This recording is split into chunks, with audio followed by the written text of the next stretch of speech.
नमस्कार, बहुत स्वागत है आपका। मैं हूं आपके साथ प्रेरणा मिश्रा। आज हम आपको मिलाएंगे एक ऐसी शख्सियत से जो जाने माने गीतकार होने के साथ साथ बिजनेसमैन और आईआईटी के छात्र भी रह चुके हैं। इतना ही नहीं, एंटरटेनमेंट की दुनिया में इनकी एक अलग ही पहचान है। जी हाँ, हम बात कर रहे हैं स्टूडियो रिफ्यूल के संस्थापक देव कुमार जी की। संस्कृति और संगीत के प्रति अपने जुनून के कारण आज वो एक खास मुकाम पर काबिज हैं। साथ ही वो ऐसे आयोजन करते हैं जिससे वो लोगों के दिलों से जुड़ते हैं। दर्शकों को मेरा सादर नमस्कार। मैं हूं कुमार। मेरी कंपनी का नाम है स्टूडियो रिफ्यूल, जो कि देव शांति एंटरटेनमेंट प्राइवेट लिमिटेड द्वारा संचालित है। तो स्टूडियो रिफ्यूल के संस्थापक देव कुमार जी ने टिकट बुकिंग के लिए स्टूडियो रिफ्यूल का नया ऐप पेश किया है। स्टूडियो रिफ्यूल की टिकट बुकिंग ऐप से आप बिना किसी समस्या के आसानी से ऑनलाइन टिकट खरीद सकते हैं। देव कुमार ने इस प्लेटफॉर्म को लॉन्च किया है, जिससे दर्शकों को टिकट खरीदने में और अधिक सुविधा होगी। आज हम अपने मेहमान देव कुमार जी से कई सवाल पूछेंगे और जानेंगे उनकी कंपनी और एंटरटेनमेंट की दुनिया के कई ऐसे अनजान पहलुओं के बारे में। तो सबसे पहले सर, स्वागत है आपका। और सवाल मेरा पहला यही है देव कुमार जी कि आपकी कंपनी स्टूडियो रिफ्यूल, इसका क्या उद्देश्य है, ये कैसे और किस प्लेटफॉर्म की तरह लोगों के लिए काम करती है। साथ ही ये भी जानने की कोशिश करेंगे हम कि स्टूडियो रिफ्यूल का विजन क्या है, बताइएगा। देखिए, जो प्लेटफॉर्म है उसका नाम है स्टूडियो रिफ्यूल। ये बेसिकली एक एप्लीकेशन है एंटरटेनमेंट से रिलेटेड, जो कि आपको एप्पल पे प्ले स्टोर और ऐप स्टोर पे मिल जाएगी। ये एप्लीकेशन है जो कि आपको गूगल पे प्ले स्टोर और एप्पल पे ऐप स्टोर में मिल जाएगी। बेसिकली एप्लीकेशन इसलिए बनाई गई है कि अभी जो वर्तमान में कंटेंट है, आप समझिए एंटरटेनमेंट का कंटेंट आज के डेट में ऑनलाइन सबसे ज्यादा है।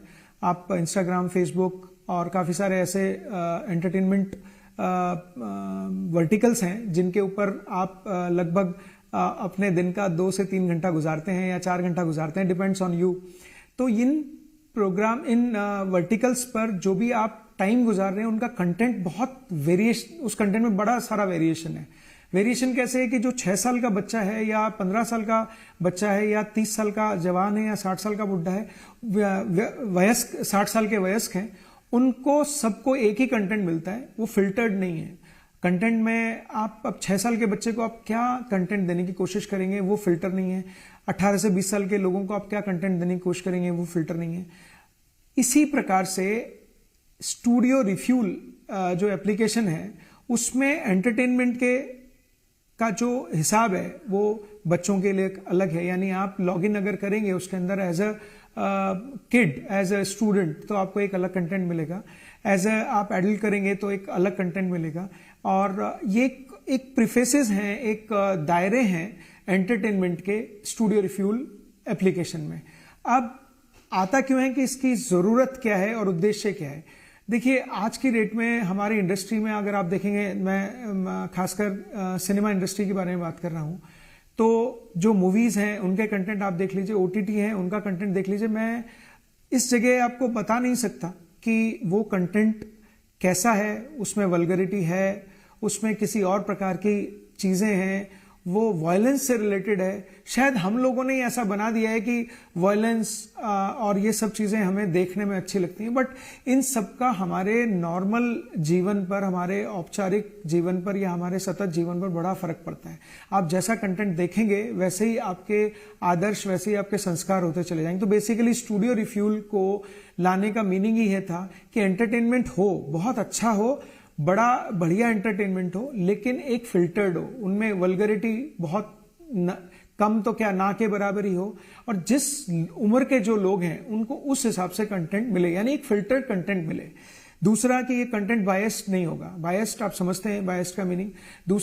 तीसरा ये है कि ये कंटेंट पोलराइज नहीं है, ये किसी व्यक्ति विशेष या किसी धर्म या किसी आधार पर नहीं है। एक कॉमन, हमारे बहुत जिसको बोलते हैं कि एक स्वच्छ कंटेंट है, जो कि सबके लिए बराबर का हक रखता है। आप दिल से खुश होंगे। आप एंटरटेनमेंट करते क्यों है कि आप जो भी आपके जीवन के उतार चढ़ाव हैं, जो भी जीवन के आपके लड़ाई झगड़े हैं, जो भी जीवन में आप लगातार प्रयासरत हैं, उनसे हटके आप कोई एक छोटा सा एंटरटेनमेंट कर लें तो आपको फिर से जीने की एक और फिर से एक अच्छा माहौल पैदा करने की एक शक्ति मिलती है। तो बेसिकली स्टूडियो रिफ्यूल यही करने वाला है कि एक फिल्टर्ड कंटेंट आपको देगा ऑनलाइन प्लेटफॉर्म पर, जो कि एप्लीकेशंस आप प्ले स्टोर से या ऐप स्टोर से डाउनलोड कर सकते हैं। और इनमें जो कंटेंट होंगे वो बड़े ह्यूमरस भी हैं, शिक्षा देने वाले भी कंटेंट्स हैं। दूसरा कि कंटेंट्स में आप देखेंगे जैसे डॉक्टर अन्नू कपूर हैं, काफी सालों से हमारी इंडस्ट्री को बड़े अच्छे अच्छे कंटेंट्स दे रहे हैं। सुरेश वाडकर साहब हैं जो काफी उनके नगमे हैं। बहुत सारे हमारे अभिनेता अभिनेत्रियां हैं जो कि एक लेजेंडरी उसमें आ गए हैं। तो ये सब लोग उस प्लेटफॉर्म पे होंगे, आपको एंटरटेन करेंगे। और सबसे बड़ी बात तो यह है कि बहुत जल्दी ये कंटेंट आपके सामने आने वाला है, मे बी विद इन 3 और 4 months। बिल्कुल। तो सर आपने विजन और प्लेटफॉर्म तो बता दिया है, अब ये जानना चाहेंगे हम कि ऐसे एप्लीकेशंस के माध्यम से सोसाइटी को कैसे और किस तरह से फायदा होगा? ये बहुत बढ़िया सवाल है। देखिए, मैं ये मानता हूं कि जिस प्रकार से किसी विद्यालय या स्कूल में पुस्तक जो काम करती है वो एक संस्कार देने का और एक आपको ज्ञान देने का काम करती है, और टीचर एक माध्यम होता है कि वो पुस्तक को आपको समझाता है। सेम फील्ड में एंटरटेनमेंट को भी मानता हूं कि एंटरटेनमेंट एक ऐसा फील्ड है जो ऑडियो विजुअल है। आपको एंटरटेन करने के अलावा आपको एक संस्कार दे सकता है, आपको एक विद्या दे सकता है। और ये एक ऐसा माध्यम है जो मतलब ऑडियो विजुअल है तो आप जल्दी समझ सकते हैं। किसी चीज को कान से सुनना और उसको समझने, और किसी चीज को देखते हुए कान से सुनना और उसको समझने में बड़ा फर्क है। जो काम आप पढ़ रहे हैं या आंखों से देख रहे हैं, उस काम को अगर आप 1 घंटे में कर सकते हैं, तो ऑडियो विजुअल यानी आप देखते हुए कानों से सुनते हुए जो प्रोसेस कर रहे हैं उसको आप 15 मिनट में भी कर सकते हैं। ये मेरा मानना है, मेरा निजी एक मानना है। तो एंटरटेनमेंट को मैं सोसाइटी में ऐसा मानता हूं कि जो आज की दुनिया में एक कंटेंट आपके सामने है जिसमें वल्गरिटी भी है, जिसमें लड़ाई झगड़ा भी है, जिसके अंदर बड़ी सारी नेगेटिव चीजें भी हैं, जिसको आप एक्चुअली एंटरटेनमेंट समझते हैं। और फूहड़ जिसको बोलते हैं आप, हंसी मजाक भी है। मतलब आप किसी का मजाक उड़ा के या किसी को कुछ अपशब्द बोल के भी आप एंटरटेनमेंट समझते हैं। उन सबसे परे ये फील्ड एक ऐसा फील्ड होगा जो सोसाइटी को सबसे बड़ा जो चीज, जो सोसाइटी को सबसे बड़ी जो चीज देगा वो है संस्कार। आपके बच्चों को किस तरह से बात करनी चाहिए बड़ों से, क्या आदर करना चाहिए। आपके पिताजी ने या आपके दादाजी ने या आपके पुरखों ने क्या संघर्ष किए हैं जीवन में, उन संघर्षों को समझना, उन संघर्षों को समझते हुए उस व्यक्तित्व को धारण करना, और ये सब चीजें आपको इस एंटरटेनमेंट में मिलेगी, इस स्टूडियो रिफ्यूल में मिलेगी। यानी जब आप एक YouTube देख रहे हैं, या जब आप एक Instagram देख रहे हैं, या जब आप एक Facebook देख रहे हैं और आप उस कंटेंट को देख रहे हैं, तो आपको ये पता नहीं है कि आने वाला कंटेंट क्या है, वो आपके लिए है भी कि नहीं। लेकिन स्टूडियो रिफ्यूल में अगर आपका एक बच्चा कंटेंट देख रहा है, या आप खुद एक कंटेंट देख रहे हैं, या आपके पिताजी एक कंटेंट देख रहे हैं, मैं वयस्क की बात कर रहा हूं, तो वो कंटेंट आपके लिए एक बेशक संस्कार देने वाला होगा। आप हंसेंगे भी, लेकिन अच्छी चीज में। बड़े सालों से साहित्यिक कोई चीजें नहीं आई। आप देखिए उस वक्त के इतिहास, जब तो आज से 30-40 साल पहले ना आपके पास इंटरनेट था, ना आपके पास टीवी इतना कुछ था, एक रेडियो माध्यम था, लेकिन फिर भी उस वक्त के कितने उम्दा लेखक, दिनकर साहब को ले लीजिए, मुंशी प्रेमचंद को ले लीजिए, जो आज भी इतिहास, आज भी हम उनका साहित्य पढ़ रहे हैं। क्यों पढ़ रहे हैं? क्योंकि वो कंटेंट बड़ा अच्छा था, जबकि माध्यम नहीं था। आज हमारे पास माध्यम भी है, सब कुछ है, लेकिन कंटेंट गायब हो गया है। तो सिर्फ और सिर्फ स्टूडियो रिफ्यूल पे आपको साहित्यिक किताबें भी मिलेंगी, आपको कार्टून नेटवर्क्स भी मिलेंगे, आपको गानों के प्रतियोगिताएं भी मिलेंगी, आपको नए गाने भी मिलेंगे, आपको नए कंपोजिशंस भी मिलेंगे, आपको नई फिल्में मिलेंगी, कुछ उद्देश्य वाली फिल्में मिलेंगी। तो ये जो होने वाला है, या इसका उद्देश्य जो है, वो बेशक सोसाइटी को बड़ा अच्छा संस्कार देने वाला है। अच्छा, एक और सवाल है मेरा। हाल ही में देखा गया कि बड़ौदा गुजरात में अंताक्षरी का मेगा इवेंट हुआ था, तो आप इसे कहां तक लेकर जाना चाहेंगे, और क्या OTT भी आपका एक टारगेट है? बिल्कुल। देखिए, वो एक एक्सपेरिमेंट तो नहीं था, बट बड़े मेहनत का नतीजा था। मैं आपको बताना चाहूंगा कि डॉक्टर अन्नू कपूर जो हैं वो बहुत पहले से अंताक्षरी का प्रोग्राम करते हैं। अंताक्षरी है क्या? बेसिकली पारिवारिक एक उत्सव है। मतलब आप बैठ के अपने 4 लोग, पहले हस्बैंड वाइफ हैं, फिर बच्चे हैं, तो धीरे धीरे दादाजी नानी जी भी उसमें शामिल हो गई, फिर धीरे धीरे कुटुंब शामिल होने लगा, फिर धीरे धीरे आप अड़ोस पड़ोस को ले आए, फिर धीरे धीरे कॉलोनीज शामिल होने लगी। ये पहली बार ऐसा हुआ है कि कोई प्रदेश या कोई राज्य या कोई जिसको बोल सकते हैं आप कि बड़े लेवल पे आप अंताक्षरी खेलने का जो जुनून है या जो उत्सव है या जो खुशी है वो हमने शुरू किया बड़ौदा से। और ये शुरू हुआ, हमने लास्ट मंथ 14 तारीख को हमने 14 दिसंबर 2024 को ये किया था। और ईश्वर की कृपा से बड़ा मेगा इवेंट रहा। लगभग 4-5,500 दर्शक थे जिन्होंने अंताक्षरी भी खेली। 6 टीमें बनती हैं 4-4 लोगों की, और वो अंताक्षरी खेलते हैं, उनको गिफ्ट्स भी मिलते हैं। और सोसाइटी के लिए और समाज के लिए एक तो उत्सव जैसी बात हो गई, एंटरटेनमेंट हो गया।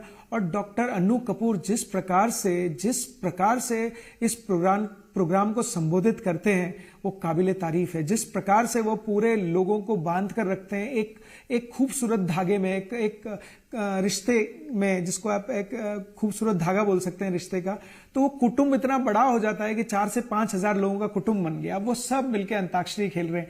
तो जो उद्देश्य था कि ये अंताक्षरी हम अलग अलग राज्यों में शुरू करें, और जितना सक्षम हमें, जिस प्रकार से हमारे पास पैसों की व्यवस्था है, जिस प्रकार से हम अपने इन चीज़ों को कर रहे हैं, जितना ईश्वर हमें, ऊपर वाला हमें ये सक्षमता देगा, हम प्रयास पूरा कर रहे हैं कि अलग अलग राज्यों में ले जाएं।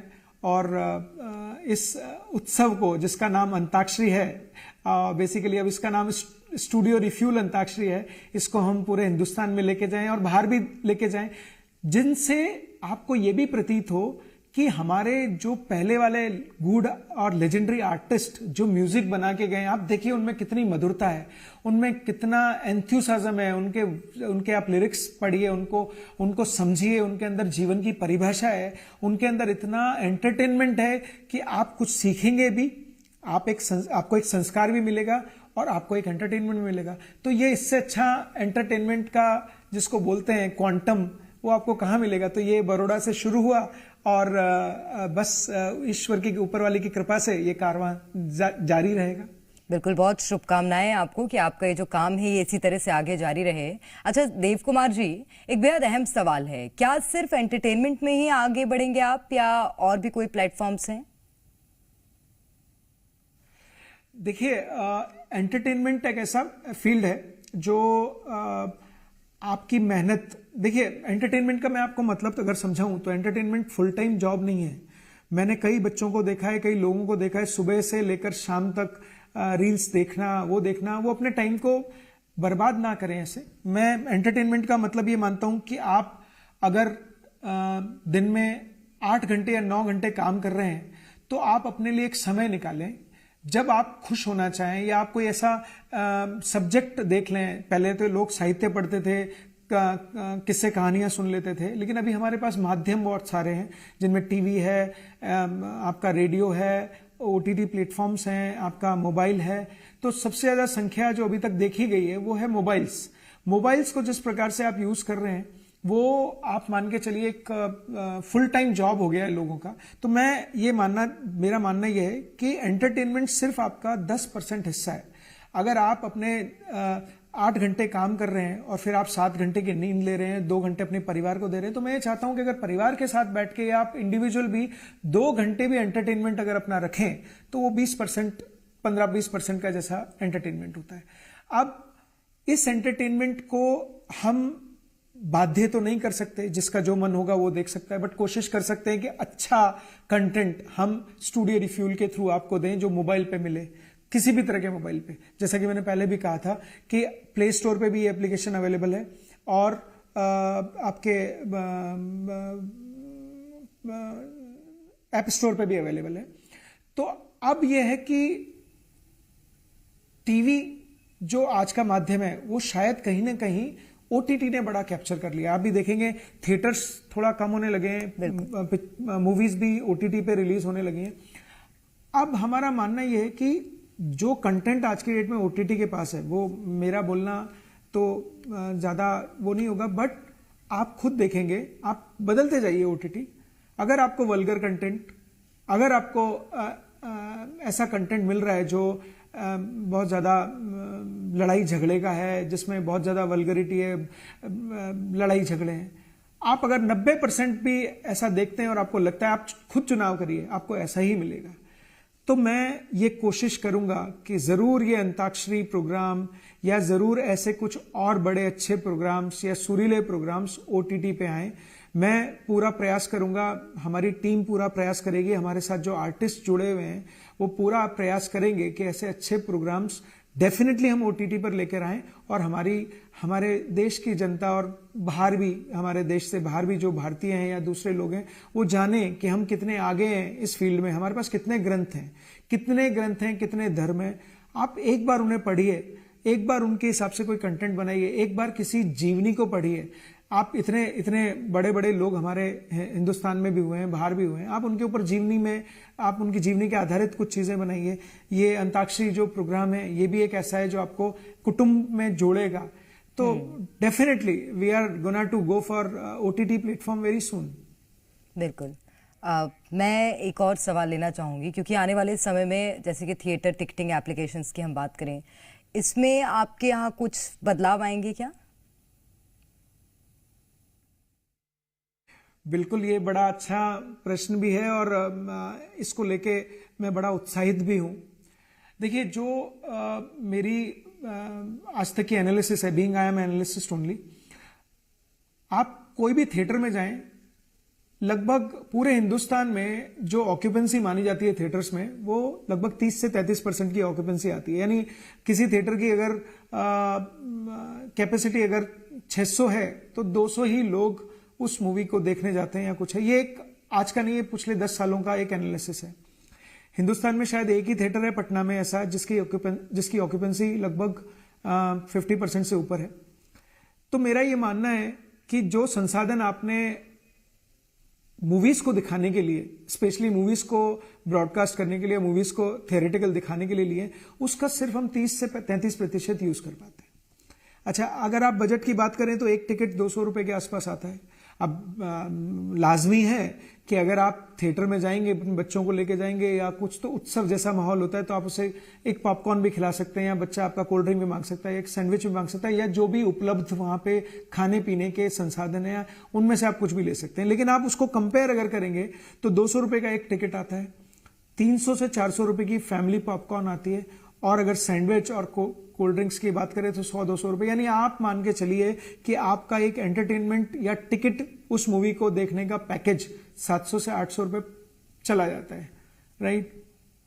मेरी कोशिश ये है, थिएटर भले ही भरे, पैसा इधर कम लगे। हालांकि मैं कोशिश पूरी कर रहा हूं और उम्मीद भी मुझे पूरी है कि ये एप्लीकेशन जो हम लेके आने वाले हैं, स्टूडियो रिफ्यूल शोज, उसके अंदर आपको एक पैकेज मिलेगा, जिस पैकेज में आप 199 रुपीज में मूवी का टिकट भी ले पाएंगे, आप एक पॉपकॉर्न का पैकेट भी ले पाएंगे, और एक आप कोल्ड ड्रिंक का कंटेनर भी ले पाएंगे। यानी कोल्ड ड्रिंक, पॉपकॉर्न या और मूवी टिकट, ये तीनों चीजें आपको 199 में मिलेंगी। तो मुझे लगता है कि ये एक रेवोल्यूशन होगा एंटरटेनमेंट और सिनेमा की दुनिया में।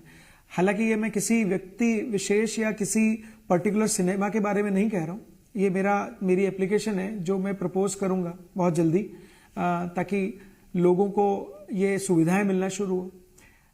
लगभग मेरे पास कुछ ऐसा डेटा है जो हिंदुस्तान के 50 से 60 लाख लोगों का डेटा है, जो मैंने एक ओपिनियन में लिया है कि अगर आपके पास ऐसा टिकट आता है जो बंडल्ड हो, बंडल कैसा कि जिसमें टिकट भी है, पॉपकॉर्न भी है और कोई कोल्ड ड्रिंक भी है, और वो सिर्फ 199 मिले, तो लगभग 55 से 60 लाख लोग ऐसे हैं जो थिएटर नहीं भी जाते हैं, वो भी चले जाएंगे, क्योंकि उनके बजट में ये चीज आ गई है। जो बजट में 200 रुपए में वो अपने आप को और अपनी फैमिली को दूसरे इंटू मल्टीप्लाई कर दें, आप तो 3 जने तो 600 रुपए में वो पूरा एक मूवी देख के एंजॉय करके आ सकते हैं। अभी बदलाव भी हुए हैं, मैंने अभी 2-3 फिल्में ऐसे देखी हैं जिनमें टिकट 99 रुपीज रखा गया है, या एक के साथ एक टिकट फ्री किया गया है। तो आप देखिए बदलाव की, आप देखिए कि ये बदलाव जरूरत है, ऐसा बदलाव लाना पड़ेगा आपको। एंटरटेनमेंट बहुत इंपॉर्टेंट फील्ड है और जितने भी एंटरटेनमेंट इंडस्ट्री है, हालांकि वो मैं एंटरटेनमेंट इंडस्ट्री को अगर कैलकुलेट करूं कि वो 7,000 करोड़ की है, 8,000 करोड़ की है, व्यवसाय के दुनिया में तो बहुत बड़ी नहीं है, लेकिन पूरे हिंदुस्तान के 140 करोड़ लोगों में से अगर 1 करोड़ लोग भी इस तरीके की चीजों में एंटरटेनमेंट लेते हैं तो उनके लिए तो बहुत बड़ी बात है। तो निश्चित रूप से बहुत जल्द ये एप्लीकेशन जो आने वाली है, ये आर्थिक रूप से हमारे देश में जो एंटरटेनमेंट इंडस्ट्री है उसमें बदलाव जरूर लेके आएगी और ये जरूर आएगी। अच्छा देव कुमार जी, थोड़ा सस्पेंस में हूं मैं, क्योंकि 12, 13 और 14 फरवरी को कुछ बड़ा होने वाला है भोपाल के एंटरटेनमेंट दुनिया में। ऐसा क्या होने वाला है, कुछ बताएं। बिल्कुल बिल्कुल, देखिए हमने कारवां शुरू किया था जैसा कि मैंने बताया डॉक्टर अन्नू कपूर के साथ, तो refuel antakshari with doctor Annu Kapoor, ये हमने शुभ शुरुआत करी थी संस्कारी नगरी बड़ौदा से। तो पहला जो वहां पे मेगा इवेंट हुआ था अंताक्षरी का, वो 14 दिसंबर को हुआ था, जिसके ऑडिशंस 12 और 13 तारीख को हमारे दिसंबर में हुए थे। सेम उसी प्रकार का, बिल्कुल उसी प्रकार का एंटरटेनमेंट क्वांटम यहां क्रिएट होने वाला है आपके भोपाल में। और मैं बधाई देता हूं भोपाल की जनता को कि बिल्कुल आप तैयार रहिएगा। डॉक्टर अन्नू कपूर रिफ्यूल अंताक्षरी लेकर आ रहे हैं भोपाल में। 12 और 13 को ऑडिशंस हैं, जो ऑडिशंस मतलब जो कैंडिडेट्स परफॉर्म कर पाएंगे और उनका सिलेक्शन होगा, वो 13 तारीख को सिलेक्शन होगा और 12 और 13 तारीख को उनके ऑडिशंस होंगे। और जो 24 कैंडिडेट हम लोग सेलेक्ट करेंगे। 24 कैंडिडेट क्यों? क्योंकि एक टीम में 4 लोग हैं और 6 टीमें बनेगी, दीवाने परवाने ऐसे करके हमारी 6 टीम्स होती हैं।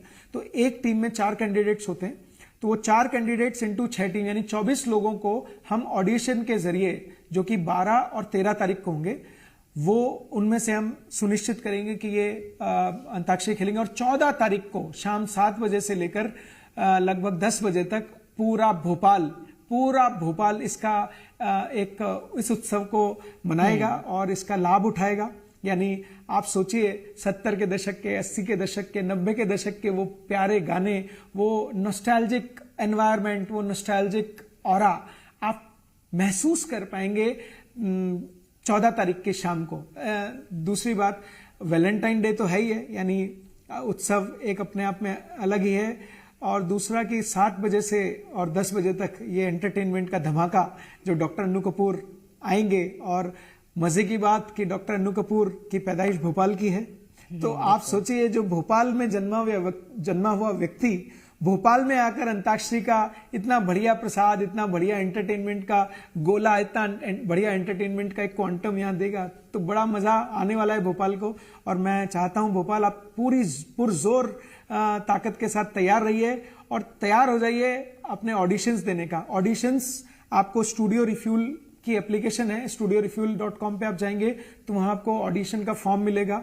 अगर आप गाने में रुचि रखते हैं और आप में प्रतिभा है और आप जीत सकते हैं, उसका इनाम भी बहुत बड़ा है, अभी तो मैं नहीं बता सकता, बड़ी जल्दी आपको दूसरे माध्यम से पता लग जाएगा कि जीतने वाली टीम का इनाम कितना है, बड़ा बढ़िया इनाम है। तो आप तैयार रहें, studiorefuel.com पर जाके अपना फॉर्म भरें। फॉर्म भरने के बाद 12 और 13 तारीख को स्लॉट चुनें और स्लॉट चुन के आप ऑडिशन दें। और मैं ईश्वर से प्रार्थना करूंगा, ऊपर वाले से प्रार्थना करूंगा कि आप सेलेक्ट हों और अंताक्षरी में डॉक्टर अन्नू कपूर के साथ जीते भी और उनके साथ अपना 3 घंटे का समय बिताएं। धन्यवाद। बिल्कुल, तो भोपाल को और भोपाल की जनता को इंतजार है इस आयोजन का। बहुत शुक्रिया सर आपका हमारे साथ जुड़ने के लिए, तमाम बातचीत के लिए। इसी के साथ यहाँ पर रुक रहे हैं एक ब्रेक के लिए, जल्द होंगे हाजिर।